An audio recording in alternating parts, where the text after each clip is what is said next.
bir kuni somsachini mazasi bo'lmay hushidan ketib qolgan. Bo'lgan voqea student paytimiz yotoqxonamiz yonida bitta somsaxona bo'lardi. O'sha bir kuni somsachini mazasi bo'lmay hushidan ketib qolgan. Endi sudurg'isi bo'lgan, qanaqadir kasalligi bo'lgan, studentlar atrofini o'rab olganda bitta kursdoshimiz yordam bergan. Yuragini massaj qilgan, sun'iy nafas qilgan, yordam bergan somsachiga. Keyin somsachi o'ziga kelgandan keyin bir pas vaqt o'tgandan keyin menga kim yordam berdi degan. Endi unaqa payt xursand bo'lasiz-ku. Kursdoshim ham bir hazilkash inson edi. Hozir endi bir ikkita somsa berib yuborsa kerak menga desa, endi student payti nima ovqatni o'ylaysiz-ku. Shundan men sizga yordam berdim desa, cho'ntagimdagi pulim qani degan.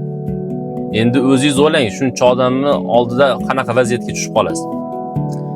Yaxshi ham yonida guvohlari bo'lgan. Keyin so'rab, surishtirib nima qilinganda, o'sha somsachini o'zini shogirdlarimi, o'sha ustaxonada ishlab yurgan ustalarmi o'sha vaziyatdan foydalanib cho'ntagidagi pulini olib qo'ygan ekan.